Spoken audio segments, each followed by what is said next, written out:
drugs, oil, and the rise of Trump's Monroe Doctrine to counter China. Commentary. With the United States poised to label Venezuelan President Nicolas Maduro a drug lord in charge of a narco-terrorist cartel, the focus in the Caribbean has been drugs, drugs, and more drugs. But deploying an entire carrier task force and a whole Marine expeditionary force is about more than just drugs and blowing up small drug boats and semi-submersibles. It's about President Donald Trump's favorite subject, oil, and a dispute between recently oil-rich Guyana and Venezuela. And it's about countering China's ongoing successful efforts to expand its influence in Guyana, Venezuela, and South America in general. The dispute between Venezuela and Guyana over the Essequibo region is more than a century old. Yet for most of that time it remained a quiet disagreement over maps and history. What transformed it into a crisis was the 2015 discovery of the Liza oil field in the offshore Stabroek Block, a block that lies well inside Guyana's internationally recognized 200 nautical mile exclusive economic zone, a maritime zone repeatedly upheld by an 1899 arbitral award issued by an international tribunal. While there is a pending case before the International Court of Justice asking the court to confirm the 1899 decision as valid and binding, the court has yet to rule. But with Guyana controlling the disputed territory for over 120 years, and with the disputed territory making up 2/3 of Guyana, it would be surprising to have the ICJ rule against Guyana. Doing so would destabilize, perhaps even destroy, Guyana and would give control of some of the world's richest oil fields to Venezuela, a country already extremely rich in oil. Since ExxonMobil drilled the first successful Liza oil well in May 2015, more than 30 commercial oil fields have been proven, holding over 11.6 billion barrels of recoverable light sweet crude.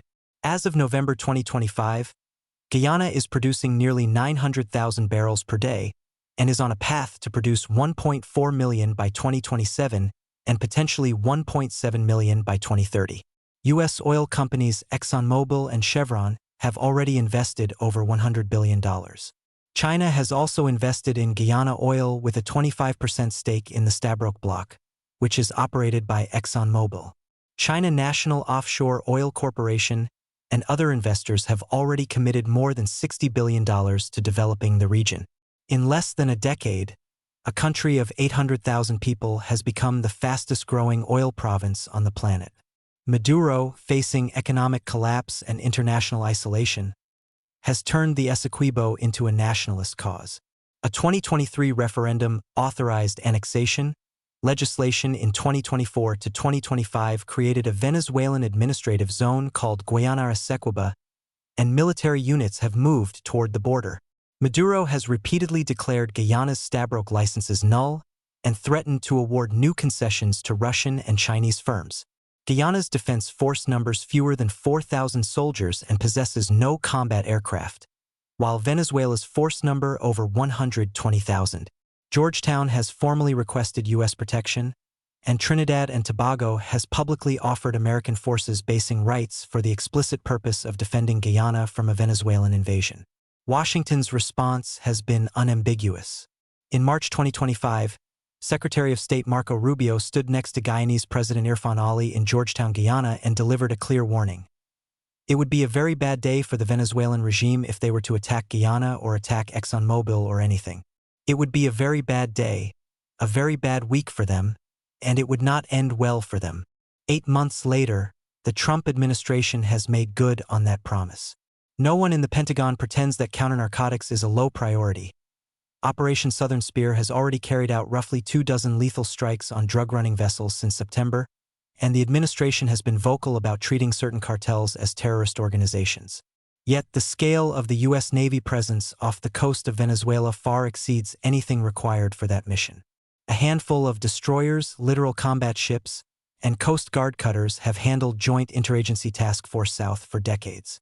Sending a nuclear supercarrier, a full Marine expeditionary unit, F-35 squadrons, attack submarines, and Aegis cruisers is not how you chase speedboats.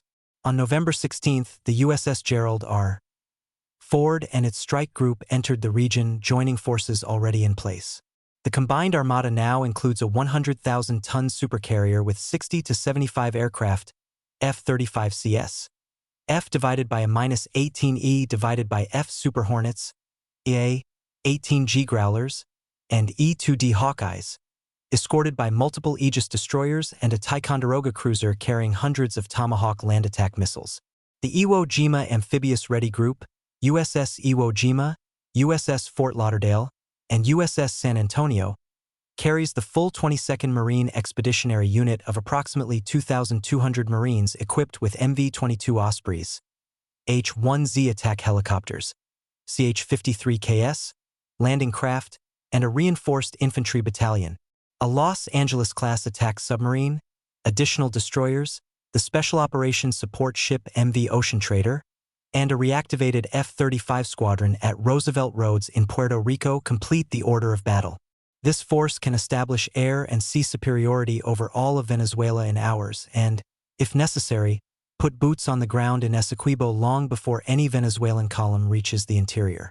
It is far beyond what is needed to conduct drug interdiction operations, but it is exactly what is needed to deter a desperate regime from launching a military adventure to annex the oil-rich territory of its much smaller, weaker neighbor. And it also provides the ability to strike drug operations in Venezuela, further forcing Maduro to pivot away from any thoughts of seizing Guianan lands. The deployment also carries a message for Moscow, which maintains military advisors and air defense systems in Venezuela. But the massive military deployment is even more about countering China's growing influence in Guyana and Venezuela, and South/Central America in general. By stepping in to defend Guyana so decisively, the Trump administration has put Guyana in the United States' debt. And the U.S. presence puts massive pressure on Maduro, weakening his position and encouraging the two-thirds of Venezuelans who voted to get rid of Maduro in 2024 to keep up the pressure on Maduro to step down.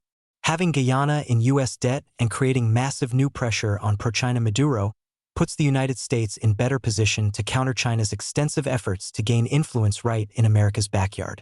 Ryan Berg, director of the Americas program at the Center for Strategic and International Studies, observed in October 2025 that this could be the revival of the Monroe Doctrine. I think that the general precepts of the Monroe Doctrine are still very much guiding principle for the United States, but also for this administration. And what this administration is doing is bringing our attention back to the Americas in a way that many administrations in the past haven't, he said. Vice President J.D. Vance referred to this revived Monroe Doctrine as the Trump Doctrine. But regardless of what it is called, it's clear that the strikes on narco-terrorist boats, while providing dramatic optics, are only the tip of the iceberg, while the bulk of the iceberg is oil and China. What's more, with nearly 300,000 tons of U.S. Navy vessels within striking of Venezuela, the United States is taking decisive steps to counter Russian and Chinese influence in its own hemisphere, and hopefully spending less time trying to counter Russian influence on Russia's border.